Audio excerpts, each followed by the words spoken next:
Greetings and welcome to everyone who is here today. My name is Dr. Julio Friedman. I am a senior research scholar at the Center on Global Energy Policy and director of the Carbon Management Research Initiative here. Today, we are going to discuss the dynamic landscape of CO2 recycling in the context of a circular carbon economy. We will take a look at different technologies, their energy and infrastructure needs, and their ability to reduce and remove greenhouse gases. Let me quickly say that this event is being webcast live, and the full video will be available online in the coming days. This event shares the findings of a report that is part of a collaboration on the circular carbon economy between the Center on Global Energy Policy and the Global CCS Institute. We're delighted to have their representation and participation here today. For those of you joining us via Zoom, you can submit a question for the panelists at any time by clicking on the Q&A button at the bottom of your screen. With that, it is my pleasure to introduce the exceptional set of participants and speakers we have here today. I will start that actually by introducing our keynote speaker, Dr. Jennifer Wilcox. Dr. Wilcox is the Principal Deputy Assistant Secretary at the Department of Energy. She, before that, and I guess still is, Distinguished Professor of Chemical Engineering and Energy Policy at the University of Pennsylvania, and prior to that, at Worcester Polytech. She's also a senior fellow at the World Resources Institute, where before she joined the administration, she led WRI's carbon removal program. I have had the good fortune of knowing Jennifer for many, many years. She is simply one of the world's foremost experts on carbon capture, carbon use and recycling, and carbon removal. We couldn't be happier and more pleased to have her join us here today. With that, I offer you her comments. Take it away, Dr. Wilcox. Thank you so much, Julio. Good afternoon, everybody. I want to thank Columbia University and the Center on Global Energy Policy for inviting me to take part in this discussion today. And I want to focus my opening remarks on what we're doing in the Department of Energy, and more specifically in the Office of Fossil Energy and Carbon Management, to advance the Biden-Harris administration's mission to reach net zero carbon emissions by 2050. And to get on track to meet this goal, we also have the nearer term goals of 50% reduction in emissions by 2030, less than a decade away, and 100% clean electricity by 2035. Carbon capture and storage will be a significant component among the portfolio. In the Office of Fossil Energy and Carbon Management, we plan to continue our investments on CCS in the power sector, but will expand toward industrial decarbonization as well. Achieving net zero goals, not just in nations and regions, but corporates too, who are leaning in. They're looking for low carbon supply chains today, such as cement, concrete, steel, pulp and paper, chemicals and fuels. And CCS can help in many of these sectors, but we're also aiming to invest in efforts that take carbon capture and storage out of its silos. And concrete is a great example, a product that includes carbon intensive cement, water, and an aggregate like sand and gravel. And you can produce low carbon cement through CCS, and you can produce a synthetic aggregate or a carbonate rock to replace the sand and gravel by reacting CO2 with an alkaline feedstock. And if the CO2 is sourced from air, the concrete could even represent carbon removal. There's a cost associated with making these products, but there's also an increased value in the products that you're making just by their nature of being lower in carbon, and sometimes even carbon negative compared to their carbon intense analogs. In addition to storing CO2 in products like concrete, we're also excited about expanding our geologic storage program. We have 5 carbon safe projects all across the US today. They're all at phase 3. Phase 4 would mean that we drill a well and we inject CO2 deep underground. And these projects are all underway, but we need more. And we need to make sure that we have projects in regions where our efforts can be leveraged and CCS accelerated. For instance, states having or in the process of gaining Class 6 well primacy, in addition to regions where there's early activity in generating CO2 hubs. So we're focusing efforts on CCS, but we're also focusing on carbon dioxide removal for the hard to decarbonize sectors. And we want to be really thoughtful about this calculation of how much CDR we're going to need in order to reach net zero carbon emissions goals. And so when you look at deep decarbonization, especially in some of the industrial sectors, you recognize that in order to achieve it, we need things like water, we need things like land, we also need low carbon energy. And so we need to be able to prioritize these resources for deep decarbonization, but we're also going to need to prioritize some of these resources for carbon dioxide removal. And both are going to be needed to achieve net zero. In terms of carbon dioxide removal, we really want to focus efforts on hard to avoid sectors, not sectors where we have technologies today to simply decarbonize fossil. CDR could be coupled to things that we are hard to decarbonize, like the agricultural sector, aviation, and some of the transportation sectors. And so this is where we're excited about focusing efforts. And finally, when using fossil fuels and pursuing carbon management strategies, we also must be vigilant in examining their impacts on communities. And the Biden-Harris administration is committed to making central to all federal climate action, addressing the disproportionate health, environmental, economic, and climate impacts on disadvantaged communities. And as we're making investments in our office, we want to make sure that the investments are leading to benefits to communities and addressing frontline community concerns. So that's an overview of what we're doing in the Office of Fossil Energy and Carbon Management to advance the administration's commitment to meet the climate emergency and put in place a sustainable and fair net zero carbon economy. Thank you, and I look forward to the discussion today. Thank you so much, Jennifer. While we've got you here for just another moment, might I ask if you would speak just a bit more about the specific programs and ideas that you have around CO2 recycling as part of your programmatic work? Sure. So looking at CO2 as a feedstock for products is something we're really excited about. I mentioned CO2 as a synthetic aggregate, as a component for low carbon concrete, but we're also interested in using CO2 coupled to clean hydrogen to produce chemicals and fuels as well. And the question is where do we get that clean hydrogen? And so a lot of the efforts that we're focusing on is looking at feedstocks like natural gas or sustainably sourced, regionally sourced biomass, gasification processes or conventional steam methane reforming coupled to carbon capture to produce hydrogen as a clean feedstock to react with CO2. Whether the CO2 is removed from the atmosphere or whether it's from a point source, combining them to create synthetic chemicals and fuels is something that we're also really excited about. But one thing I'll also mention is the synthetic aggregates is to distinguish between the two. In that form, the carbon can be stored durably on a long period of time, where in the case of fuels, we recognize that we're going to combust and re-emit the CO2 in the atmosphere. So at best neutral, provided if all the energy resources going in are neutral. And so one added benefit of the mineralization, it also scales on gigatons, is that the CO2 is permanently stored in the product on a long period of time, which is also of interest.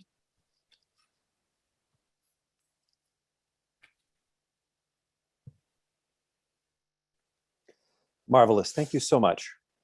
Thank you.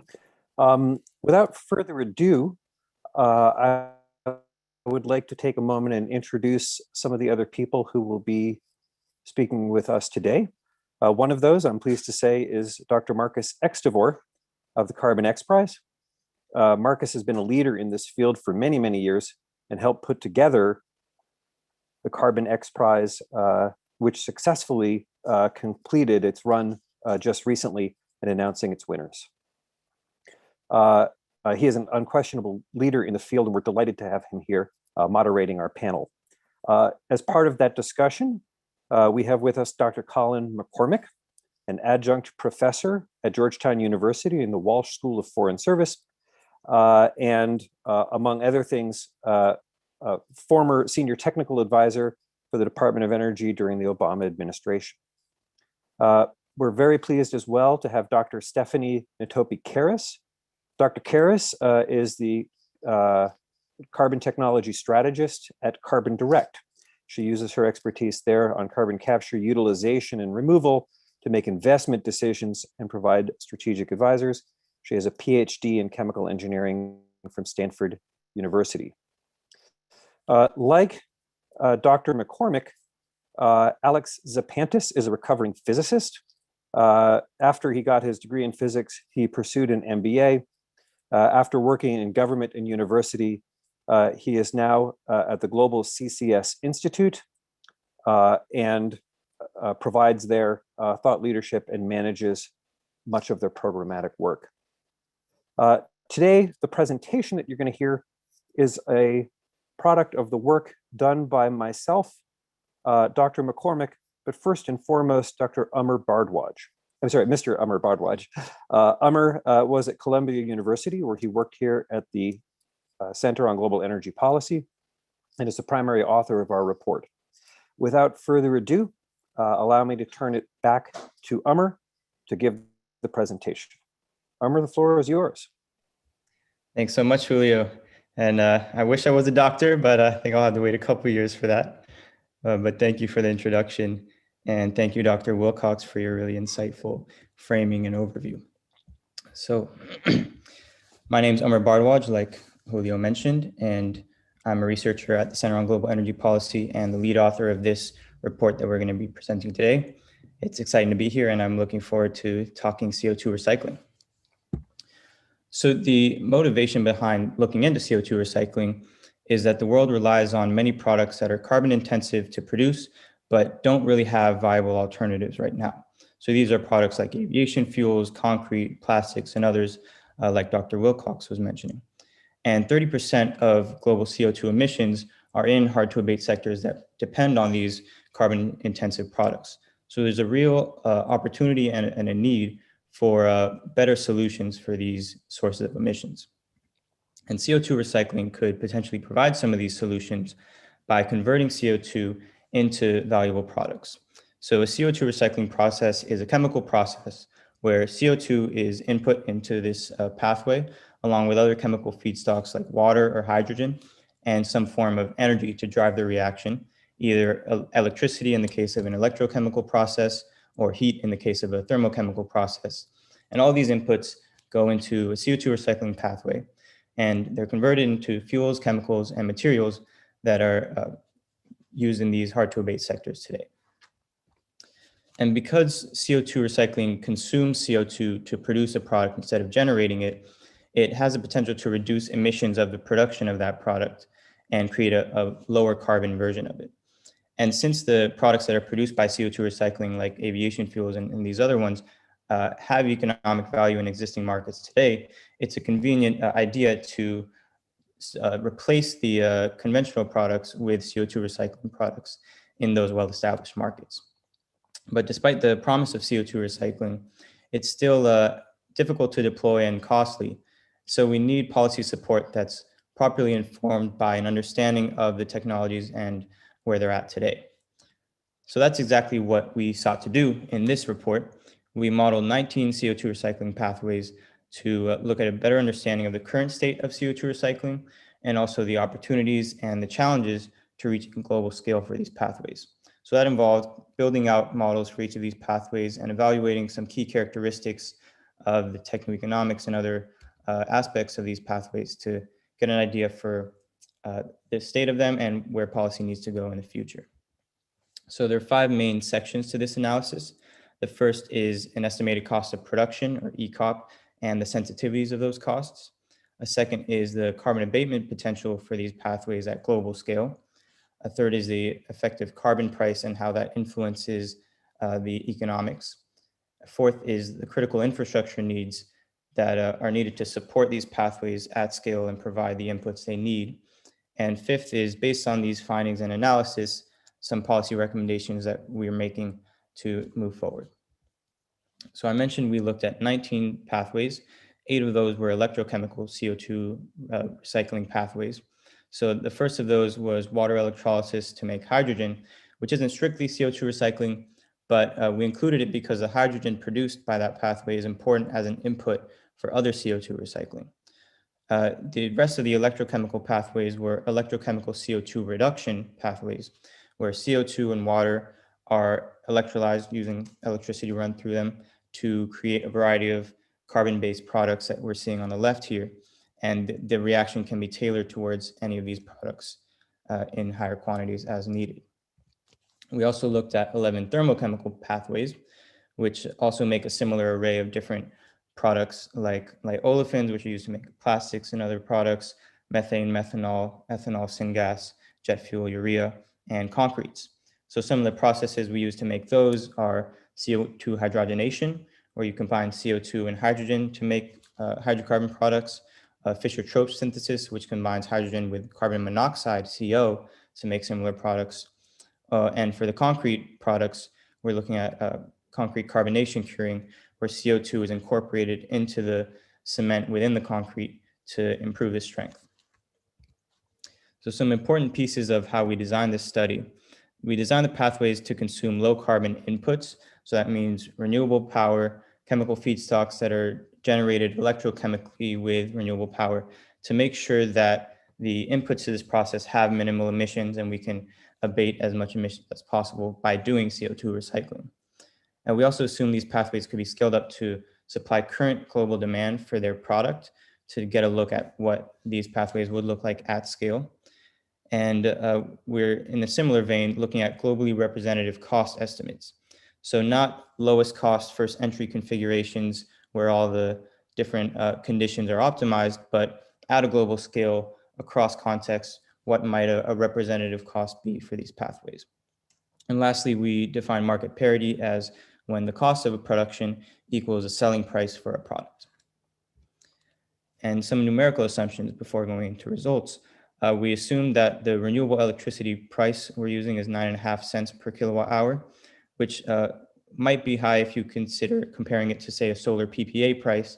But importantly, this higher price incorporates non-generation costs and a globally representative scope. So transmission and distribution costs might be needed to deliver the electricity, taxes and levies on the electricity that all add up to a slightly higher price. And we're assuming a green hydrogen feedstock price of $6.3 per kilogram of hydrogen, which is a direct result from our other assumptions that we modeled out, and a CO2 feedstock price of $50 per ton of CO2, which corresponds to point source carbon capture as the source of that CO2. But we could also use different sources of CO2 like direct air capture, which will have different costs, and we look at the sensitivities to that as well. And we're assuming an electrolyzer capital cost of $1,000 a kilowatt. And all these prices could fall significantly over time, and lower costs are definitely available today in different limited contexts. But again, we're looking at a global representative perspective today. So the first set of results is on the estimated cost of production, or ECOP. And this chart here is showing the electrochemical pathways lined up along the bottom and pairs of bars. So the left bar in each pair is the breakdown of the cost of production, and the yellow bar on the right is the product selling price. So we can see that most of these pathways are far more costly than the product selling price today, so not very economic, and that the electricity cost is the largest portion of the overall ECOP. So electricity will be the main focus for bringing down costs, is minimizing that blue bar of electricity costs. But at the same time, the other components of costs, like the capital costs or the operation and maintenance costs that you see in the smaller components toward the bottom, those are also adding up to similar to or greater than the product selling price. So it'll be crucially important to bring those down as well to get to market parity. Another way to look at that information is to look at the ratio of ECOP to the product selling price for each pathway to see how far off they are from market parity. So we can see from this, the yellow line demonstrating market parity at a ratio of 1, carbon monoxide from electrochemical CO2 reduction is the only electrochemical pathway that's at market parity today. Hydrogen from electrolysis is a little more expensive, but not too much. And then 4 other pathways are at a ratio of around 5 to 7. And then methane and ethane are much more costly. So we can start to see that we can classify these pathways and where they're at as they progress towards commercialization based on this ratio, the cost ratio. So now looking at the thermochemical pathways, the costs are slightly lower, but still much higher than the product selling price. And green hydrogen feedstock cost, this green bar component, is the largest piece of ECOP. And also carbon monoxide is also a big component for the two pathways that use Fischer-Tropsch, which uses CO as a feedstock. But similar to the electrochemical pathways, the other components of cost, the non-hydrogen costs, are also on the order of comparable to the selling price. So those need to come down as well. And looking at the ratio of ECOP to selling price for the thermochemical pathways, we can see that there are three pathways that are at market parity today. That's ethanol from lignocellulosic biomass, precast concrete, and all concretes, these are concrete pathways. And then a good number of these other pathways have ratios of around 5 to 7, and methane, again, is much more costly. So looking at the sensitivities, we wanted to see what the main cost drivers were for these pathways, what could change the cost the most for bringing down costs. So we did a sensitivity analysis where we changed each input to these models up and down 20% one by one, and saw how much that changed the final ECOP price. So this is a sample chart here showing the inputs on the left, and the size of the bar demonstrates how sensitive ECOP is to that. So looking at the electrochemical pathways, that's where we see the sensitivity bars stacked up on the right here. And the main takeaway is that the key cost drivers are the selectivity of the catalyst, its ability to avoid unwanted side reactions, and the electrical energy efficiency of the catalyst. Also, the electricity price is a main driver. So these three all, in one way or another, bring down the electricity cost, which was a main component. And the catalyst performance in the top two bullets helps reduce the amount of electricity needed to produce a ton of product, and therefore brings down cost. The weaker cost drivers were capacity factor, electrolyzer capital cost, and CO2 feedstock price. So the first two of those tie into the capital cost component of ECOP, which isn't a huge component right now. And the CO2 feedstock price is interesting to look at because, as I mentioned, you can think of using different sources of CO2 as the input to CO2 recycling. And we can have some more flexibility in choosing which source we use, since the CO2 feedstock price isn't a big cost driver. So we can consider using direct air capture as a source, even though that's more expensive right now.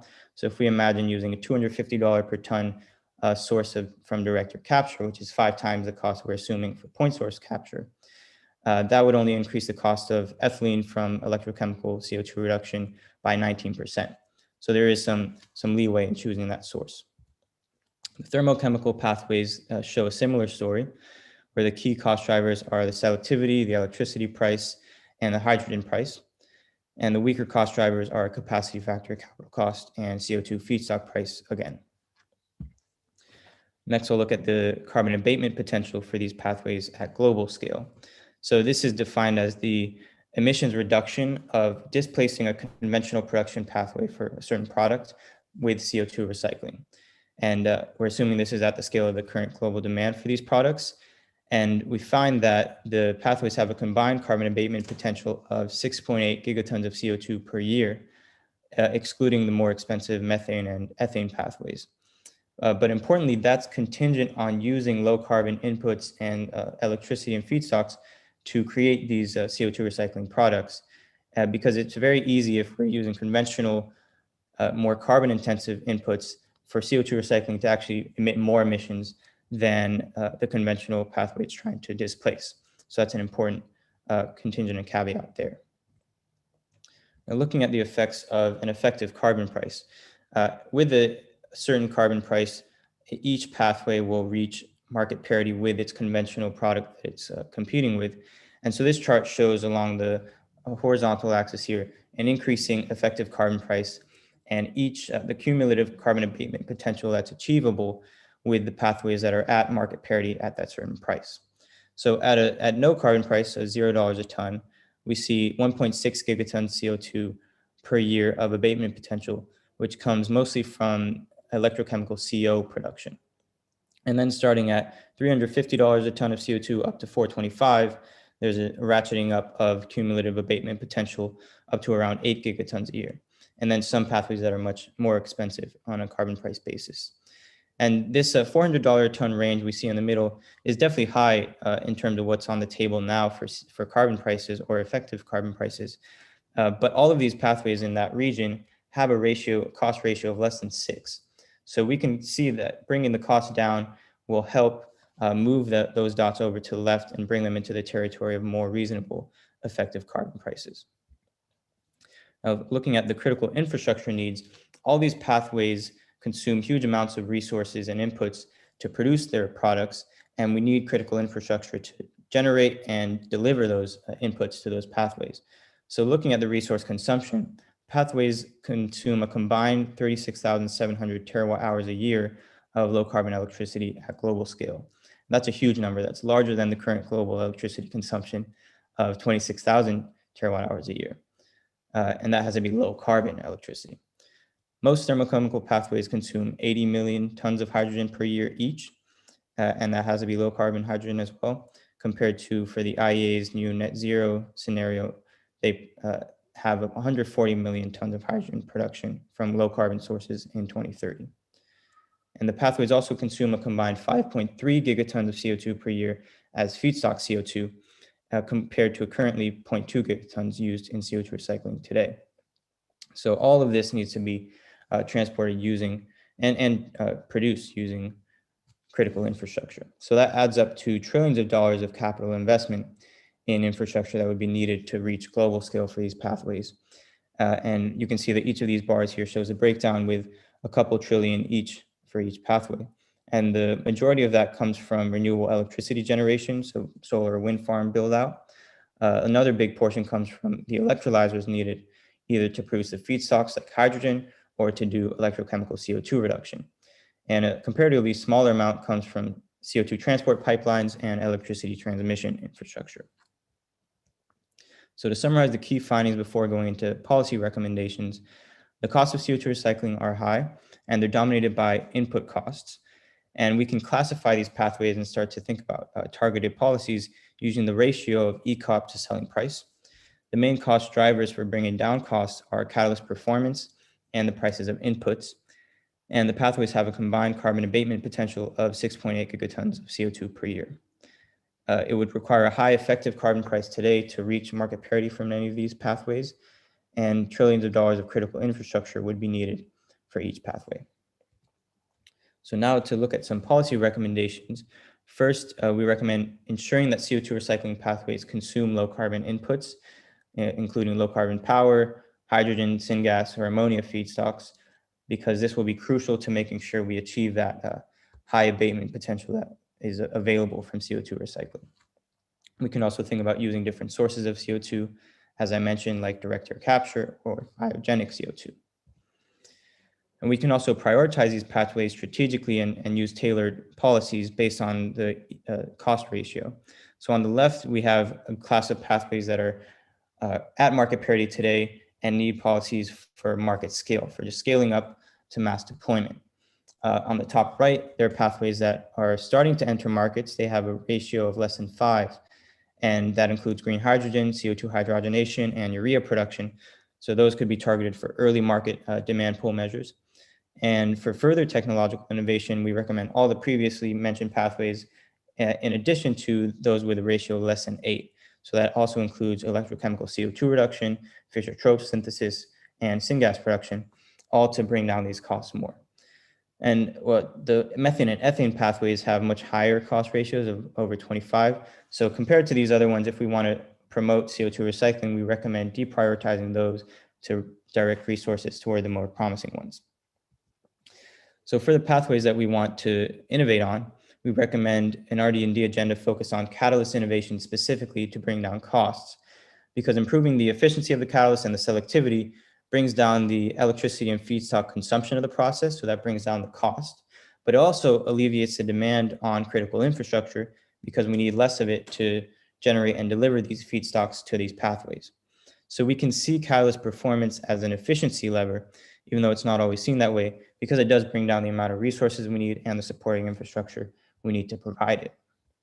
We also recommend creating demand pull for early market CO2 recycling products. So these can help create early markets and help incubate these more nascent technologies as they start to commercialize. So those include policies like public procurement standards, financial incentives, milestone payments, or prize competitions that help at each stage of the early growth of the pathways. And we recommend promoting build out of the critical infrastructure for these pathways. Like I mentioned, the low carbon electricity, transmission, electrolyzers, and CO2 transport infrastructure to provide the inputs needed at scale for these pathways. And that needs to start today so that when these pathways start to reach cost effectiveness, they're ready to scale. And lastly, the American Jobs Plan is, of course, a big topic right now. And although we're waiting for details on the most recent iterations of it, the initial plan had $35 billion in climate innovation and public procurement of cleaner cement. And our findings can, first of all, say that that's a good idea, that these policies can help unlock the emissions abatement potential of CO2 recycling, but also can provide granularity for how to actually enact these different policies and get the details ironed out. So we can provide guidance for an innovation agenda for CO2 recycling pathways, or define public procurement standards, and so forth. Now, one thing that we'd recommend adding to the American Jobs Plan, the initial plan had $15 billion in climate demonstration funding, which didn't include CO2 recycling pathways. But we'd recommend the following pathways that are starting to enter markets that would really benefit from early demonstration funding from the government. So that's electrochemical CO production, CO2 hydrogenation, and urea production. And the benefits that we accrue from these demonstrations could then have spillover effects for other more costly, less further along CO2 recycling pathways to help bring those towards commercialization as well. So thank you very much. I'm looking forward to the discussion we're going to have with our amazing panelists today. Thank you so much, Amr. That was terrific. Before I turn to Dr. Extevor, a number of questions came in asking about links to the report. If you go into the chat function of this event, you should find the link, which was shared to all the attendees. You can also, of course, go to our website. We also received questions about Amr's presentation that will also be made available when this event is put on our YouTube channel and shared broadly. You can go to our website and get both the link to the YouTube channel and the presentation there and then. Without further ado, I do want to turn to Marcus Extevor. He is the Executive Director of Prize Operations for Energy and Resource at the X Prize Foundation. Also just an excellent speaker and a good friend. Marcus, thank you so much for doing this. Over to you. Thank you, Julio. Really a pleasure to be here. Hello, everyone who's on the line with us. First, let me say congrats to Amr and yourself and Colin, just getting up to speed on the report. I think it's going to be a really powerful contribution to this field. And look, it's a pleasure to be here with you today. I'm going to ask our panel to join in just a moment. First, I'll just take the moderator's privilege and just reflect on what I heard from Amr and what I read in the report as well.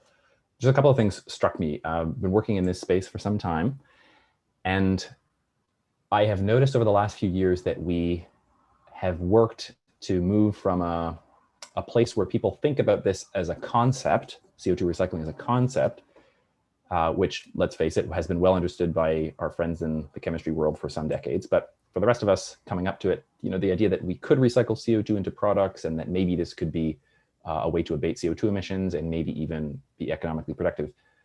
Moving from the idea of this thing into more sharp questions about the practical implementation.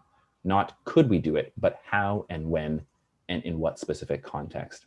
And I think in that light, this report is a really welcome contribution. There have been a couple of attempts to try to quantify abatement potential, economic estimates by pathway. This report, I think, is by far the most comprehensive and deep, and it comes at a great moment. So I just want to recognize that I think it's a great contribution, but also that it's helping us get from a general discussion of the idea of CO2 recycling and into specific implementations. The second comment that struck me as I read through it is one of my pet theories has been pretty soon, or maybe now, we will have to take the CO2 recycling world and actually diversify it into different parts. CO2 recycling is a common concept and it's a helpful framework and it's something that unites every one of these pathways, but the technologies, the business pathways, the logistics, the customers, the supply chains can be dramatically different if we're talking about CO or carbonated concrete or an electrochemical process that produces a liquid chemical. I think people in those industries will be familiar with that. And I think that's something I saw in Amr's remarks and you see reflected in the report as well. the pathway really matters, the costs can be different, and the way you actually execute this in the real world can be different. What that means is, if you're coming from the concrete or cement industry, the type of questions you have are quite different than if you're, let's say, an airline interested in low carbon jet fuels, or if you're a hydrogen producer interested in becoming part of this business. So I was encouraged to see the pathways really treated individually, but also distinguished and contrasted against one another. Okay, so without further ado, I'd love to invite our panels to turn on their cameras. Stephanie is with us, Colin is with us, Alex is with us. We may get Jen Wilcox in, but not at this moment. But I'm thrilled to be with the panel today. Hello, everybody, welcome. What I'm gonna do first is ask you to each very briefly introduce yourselves. You've already been introduced, but introduce yourself very briefly and give us one thing that stood out to you as you listened to Amr and as you heard and read through the report. Let me start with Colin, then I'll go to Stephanie, and then to Alex. Sure. Hi, everyone. Colin McCormick, Georgetown University, co-author of the report. So perhaps it's not entirely new or fresh to me from Amr's presentation. I do want to reemphasize what Amr noted, which is the cost inputs we used here were framed at global scale. There are absolutely opportunities where you will find lower costs. Of course, other bad opportunities where you find higher costs. So we are not trying to say that these pathways are always going to be at these costs, or there are no ways at a smaller scale to approach these pathways at lower costs. What we're trying to do here is get a sense of global scale and not take any sort of free passes for kind of perfect alignment of cost. So I'm sure we'll revisit that topic, but I wanted to highlight that point that I think Amar emphasized. Thanks, Colin. Over to you, Stephanie. Thanks, Marcus. My name is Stephanie Karras. I'm a carbon technology strategist at Carbon Direct, where I work between both our advisory and investment businesses. The focus of my PhD research at Stanford was CO2 recycling and specifically electrochemical CO2 reduction. So needless to say, this is a pathway that is near and dear to my heart. I think two things that really stood out in the remarks today were, I think both that the feedstock CO2 price has really not as large of an impact on the selling price as you might expect. That's pretty encouraging for helping to develop markets for things like direct air capture. And also, I really just appreciate how it highlighted the need for the infrastructure development. I think that's a core part to developing carbon capture, use, storage, removal, the whole carbon management ecosystem. Thanks, Stephanie. Over to you, Alex. Hello, everyone. My name's Alex Apandas. I'm the General Manager Commercial at the Global Carbon Capture and Storage Institute. Really is an excellent report. I read it yesterday. I guess one of the things that stood out to me is the enormous demand for zero emissions power that's required, 37,000 terawatt hours. So it raises a question in my mind of what's the abatement that will be delivered if you use that renewable power to just displace all fossil generation in the current electricity system. Interesting question. I'll leave it for later discussion. Thank you. Okay, so there's one thing I want to zero in on, and I was a little surprised, but then kind of encouraged to see hydrogen production, especially green hydrogen, included in the report. I was working on a talk for something else, and my one science talk says CO2 plus H2. The idea being like, if you're going to get off fossil hydrocarbons, you got to get the hydrogen from somewhere. That's not often discussed or put at the forefront in our sector. I'm just curious if any of the panelists have thoughts on that. Do you think that's true? And a related question is, do you think the hydrogen people are thinking about CO2 conversion in the same way? Feel free to speculate there if you don't work in that world, but just curious how you see that marriage between the CO2 recycling conversation and hydrogen, green hydrogen specifically. Let me throw to Colin first. Well, yeah, I'll say yes. I think you become painfully aware of how important hydrogen is in this conversation. As you mentioned earlier, Marcus, we've sort of moved from the idea of CO2 recycling as an idea to the practicalities of it. And when you really start looking at the practicalities, you realize it's not the CO2, it's the hydrogen and the electricity. And that's a little bit inconvenient in some ways, since we've focused a lot of attention and thinking and research on driving down the cost of CO2 separation. And that's great. We should continue to do that. But we need to realize that there's giant other cost drivers that need just as more prioritization. I won't speculate on what the hydrogen folks are doing, but maybe others have thoughts on that. Alex or Stephanie, do you want to comment on that? Not so much on speculating, but oh, sorry, Alex, you can go. Finish your comment. Go ahead, Stephanie. Sure, I was going to say not so much on speculating what the hydrogen world's thinking about, but just really re-emphasizing just the critical importance that has to the full life cycle emissions. Really, for every CO2 recycling pathway, you have to consider the full life cycle from the source to, like Dr. Jennifer Wilcox mentioned earlier, really what is the product lifetime? What's that duration you're going to have of storage? That's really important for kind of how you do the carbon accounting towards any net zero or net negative goal, but really, especially in between everything there, the energy use, the carbon intensity for electricity, heat, and then especially the feedstock hydrogen. Really, for any hydrocarbon product you want to make with CO2, you're going to need that hydrogen feedstock. And like Colin said, that's a huge cost for all of these pathways. Sorry, Alex, off to you. That's okay. Yeah, the comment I was going to make is that, of course, the report assumes 100% green hydrogen, but blue hydrogen is an option here as well. So if a proportion of that hydrogen was provided through steam methane reformation with CCS, for example, that would do two things. That would bring down significantly the cost of your hydrogen feedstock, because at least currently, and in most places around the world for some time, blue hydrogen is probably half the price or less of green hydrogen. But also it would very significantly reduce the demand for renewable electricity that would otherwise be required to produce green hydrogen through electrolysis, which would deliver another cost benefit, and allow that green electricity to be used in grids, for example, to displace higher emissions unabated fossil fuels. So I think in the way this will actually play out is there'll be a mixture of green hydrogen and blue hydrogen, with each option, each color of hydrogen, if I can put it that way, being deployed where it makes the most sense. And Marcus, if I could just add one other point there, especially in thinking about blue hydrogen, you can imagine scenarios where there is the unique synergy with having on-site hydrogen production and CO2 capture, and using those both, in a CO2 recycling process on site. And so I agree with Alex in that I think both blue and green hydrogen will be important for this conversation. Okay, thanks for that. This is just a quick note to the audience. Please, if you got questions, bring them in the Q&A box. I see some great ones there. We're going to get to as many questions as we can in the next couple of minutes. So just a reminder, please bring them. And as I said, we're keeping an eye on that, and we'll get to as many of them as we can. Don't be shy. Another question I'd love to raise, something else that really kind of floored me, and I'm glad, I want to dig into it a bit more.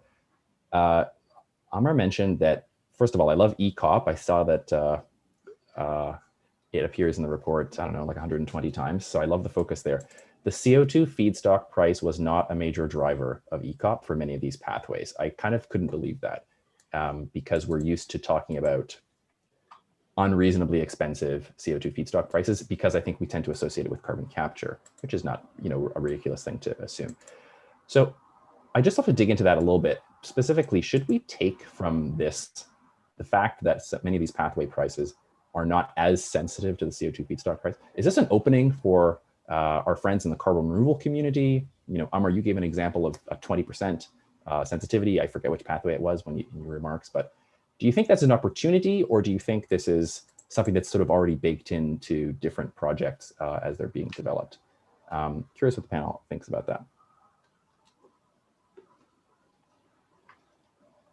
I'll point out just a couple of pieces on that. So one is, this is primarily point source captured CO2. So you're looking at lower costs, $50 a ton is the model number here. If you're going to go to air capture, you are, 5x or more of that number. So whereas, if you were to remodel these with air capture, I think you'd rearrange some of those sensitivities. So let's just, put that on the right footing there. There's obviously been a lot of discussion of sort of air to fuels, air-based CO2, recycling. We really need to make sure we're distinguishing those two categories, and that might need some sort of repeating a couple of times. This is going to be from the cheaper end compared to air source removed CO2 that you can be thinking about. Okay, thanks. Appreciate that correction. Alex, Stephanie, any comments? Oh, sorry to jump in, but go ahead, Emma. Yeah, I do think that this is an opportunity for the direct air capture carbon removal community to find a use for the CO2. And one of the things I want to emphasize is that these processes make a product that you can actually sell and you can make money off of this. It's something that has inherent value in markets today. So that takes CO2, which is important to take out of the atmosphere for emissions reduction reasons, but you can't directly use all the time for some inherent value. You can turn that into something that is marketable. And so I think that's an important thing. And because it's not a huge component of the ECOP, like you mentioned, that makes it all the more feasible to incorporate CO2 into these CO2 recycling products and use that as a way to valorize the CO2. Yeah, I think there will be specific opportunities where this makes a lot of sense. So you might have a particular low-cost opportunity here, for example, cements, which currently have a negative. Sorry, the ECOP is actually less than the production through conventional methods. So you can imagine a situation where you've got a cement producer who wants to offer a lower carbon content cement, a negative emissions potentially carbon cement, feeding into a market where you have a client who's willing to pay a little bit more for that product in order to be able to deliver a cement product which is actually much lower emissions, potentially getting down towards zero or maybe even negative emissions if it's using direct air captured carbon dioxide. So I think there will be specific circumstances where specific players can come together and make that work in the relatively near term. And I think that's a very good point. I want to make one more comment. When we talk about these policies to draw those products that are already economic into the market, you know, it might confuse people. Why, if they're already economic, why do we need policies? What, they're already good to go, right? They're already in the black. A lot of that has to do with these questions of understanding life cycle analysis, validating that and getting purchasers comfortable with those numbers, setting up methods so that a buyer can say, do I trust the number that this producer is telling me that this is negative carbon? Who can I talk to? Is there a third party who can validate that? All of those factors, which aren't necessarily economically driven or that cost delta, all of those factors really matter when we want to look at scaling this production and really making these supply chains work. So that's a piece of what we were talking about on the policy end for the pathways that were already in the black. I've got a follow-up. Stephanie, did you want to comment on that one too? I was going to add to what Colin just said in terms of the critical importance here for policy, given that all of these CO2 recycling pathways, the products essentially need to compete with much cheaper incumbent fossil fuel-based chemicals and fuels. And so in order to really help close that cost gap, you know, incentives and mandates are going to be important, but especially, I mean, the power of procurement standards in helping to create that market and demand pull, and also to help establish product standards. What does it mean to be carbon neutral? What LCA components do you need to consider? I think these are all really important things that need to be standardized as this industry develops. Okay, so let me pick up right there, because I think we all have in some way come across a lot of companies, other groups that are in a position to actually execute projects in this space or deploy projects, manufacture products, et cetera.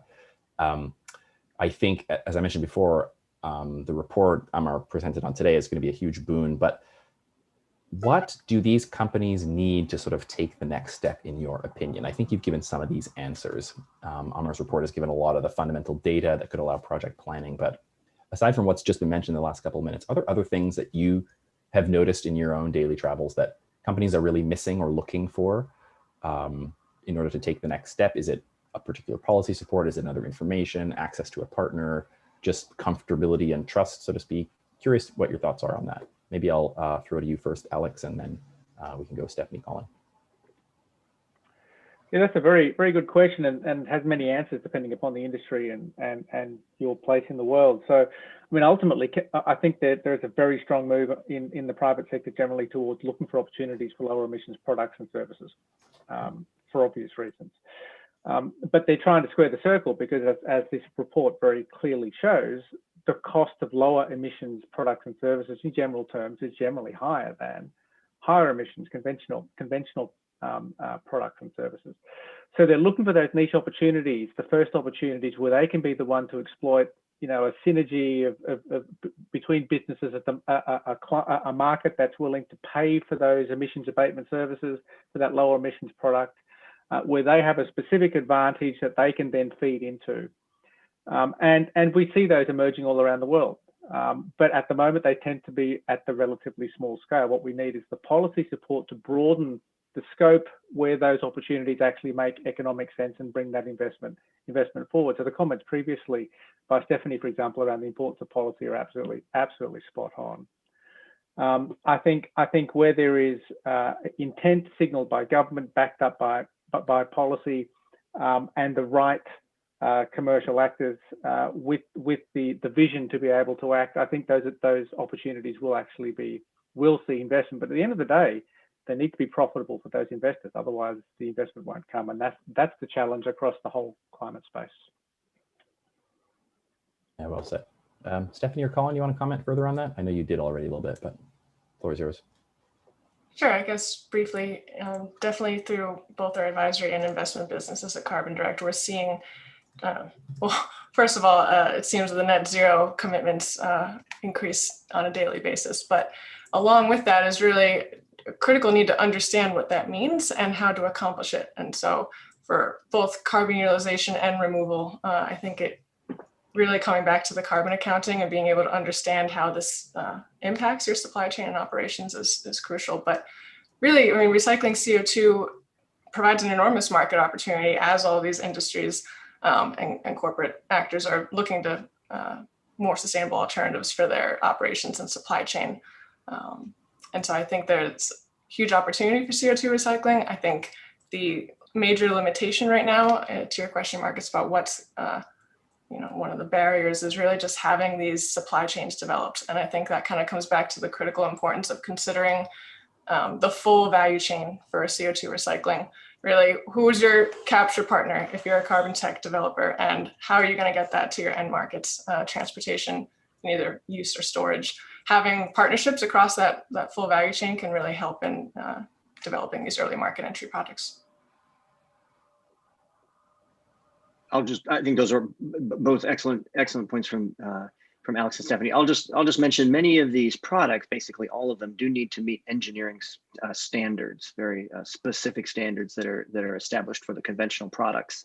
And in some cases, not all, but in some cases, these CO2-based products are still somewhat outside those engineering standards. So there's some work to be done on that. And then there's also work to be done with the CEO or the C-suite may want to do this, but there still are folks in the, in the management line who, need to be convinced that these products absolutely will work as advertised. And there are engineering reasons why you can't mess around with that. So there's also just sort of some education and convincing to be done throughout the company, perhaps. Okay, great. Julio, do you want to add in this one too? Based in part on some of the comments that we received and this discussion around the carbon footprints and the standards, I wanted to point out a couple of things very quickly. One of them is that we have looked, in fact, at hydrogen production from wastes. And in fact, if you combine biohydrogen production from wastes with carbon capture, you can get very, very deep abatement. And if we're really looking at this from a feedstock and carbon footprinting perspective, we look forward to talking about that more. We should have a report on that coming out within a few months. We've also done a lot of work on learning curves and costs and sensitivities around green hydrogen. That report we expect to have published within a few weeks. These questions that have come in are ones we've thought deeply about, and we just want you to know we're on the case. Terrific, thanks for that. Right before we do get to some of the questions, I'd love to do a rapid fire, and I know we always say that, but I'm really going to ask it to be rapid. Julio framed us at the beginning with the circular carbon economy. I love that phrase, but what is that? Let me start with you, Alex. What is that, and what does that have to do with what we're talking about today? I think the circular carbon economy is just a concept that really talks to the need for every option to be available and deployed where it is the best option. So It builds on the 3 R's of the circular economy, which has been familiar for quite some time, and adds a 4th R, which is remove, which captures essentially CO2 capture from the atmosphere or from industrial point sources. So really, it's just a building upon a well-established concept, the circular economy, to make it really fit for purpose for emissions abatement. And the central tenet of the circular carbon economy is that every option is required, every option is necessary, every option has value, and that the addition of the 4th R just ensures that CO2 capture from the atmosphere or from other sources is included within that construct. It's an all of the above construct in essence.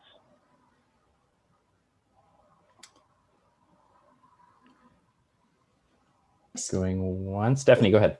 I'd say quickly for how this applies to the circular economy is really just in changing the conversation about CO2 from a waste to a valuable feedstock, where instead of having to use fossil fuels and digging up more resources, it becomes circular by turning that waste into a sustainable carbon feedstock for so many of the products that our modern society really depends on.